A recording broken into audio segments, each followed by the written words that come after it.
So today we're talking with Emmy-Award-winning producer Gary Carter-Green, and he's also the founder, I bet you didn't know this, of You Cant Be Blue. Welcome, Gary. We're glad you're here. Thank you. I'm happy to be here.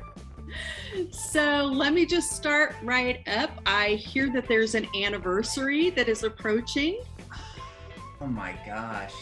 The anniversary of my involvement with the Pete group in Portland. It's true. It's September 21st. And it'll be, I guess, 2 years since I found myself out for the very first time outside of a farmer's market in Portland, Oregon, for the very first time, promoting a candidate and talking to absolute strangers about him. But that's how much I loved what Pete was doing and what he had to say. He really emboldened me and empowered me to speak up on his behalf because I thought he was truly, truly worth it.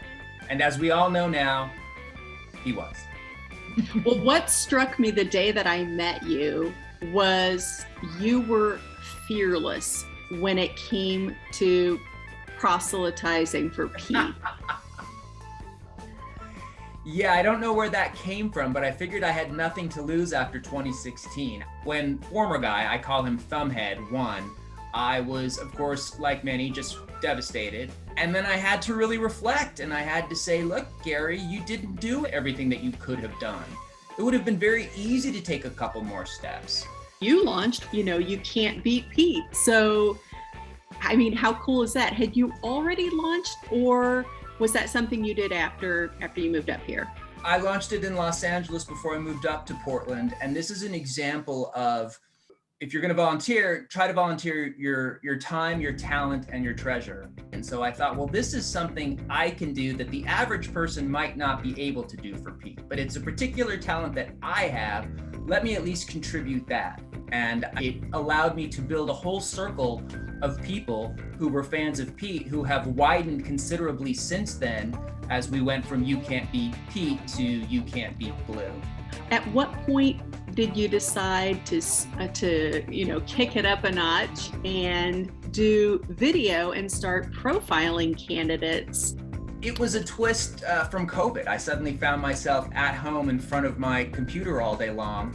And I just thought, well, this is a horrible situation that has hit this world. And I could just be surfing on Facebook all day long, or I could take this time to get the word out. You Cant Be Blue has really made a difference in terms of fundraising for the candidates that we're supporting. What would you say is your secret sauce with You Cant Be Blue? I am the secret sauce. I'm not going to present the candidate in a way that you might see a lot of news organizations doing it. I don't drain the fun out of the human being that is running for office. It's not just about the policies, it's about who they really are. And if you spend 5 to 10 minutes talking to them, you get a sense of not just what they want to do, but their story, their personal story that has led them to want to run for office. And if you put those two things together in a person's head, it's a lot harder for that person to forget that candidate. So I think that that's something that You Cant Be Blue does. It really humanizes the candidates. And I think that the candidates love that too, because I don't really believe they get the opportunity to veer off from issues a lot.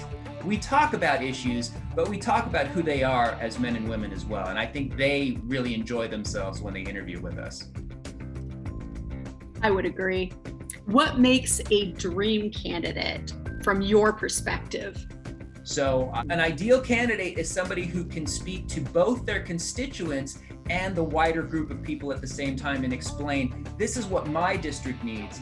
This is the type of politician I need to be here because I have to understand these folks. It may be different than where you stand as a Democrat, wherever you live. That's crucial, and that makes a big difference between a good candidate and a stellar candidate.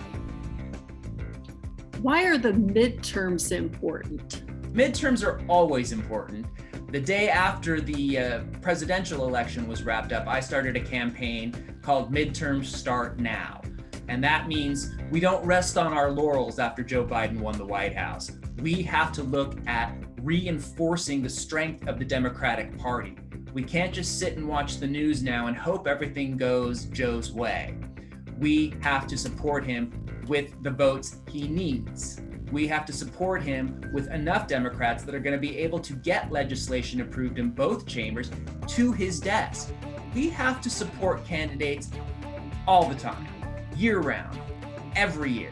Find the next new candidate, keep the party moving. And I think that what we have at You Cant Be Blue that puts us a few steps ahead of other grassroots campaigns is we've already got an excited base right now in 2021. As these races gear up, we've already got a base of information and supporters for those candidates at You Cant Be Blue. You can just go to our Facebook group, put in a little question, what do you guys think of Jevin Hodge? And you're going to get a flurry of answers and information. You can spend your afternoon Googling a candidate all day long, or you can just come to this central headquarters of Democratic candidate information, and we will give you everything you need to know.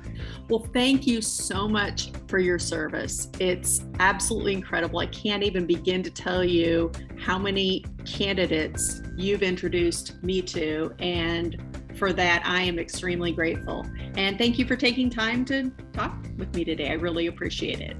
And you are a great part of that as well, Mary. You are fearless and tireless, and you've been a huge inspiration to me, and I'm thrilled to talk to you always. Well, thank you.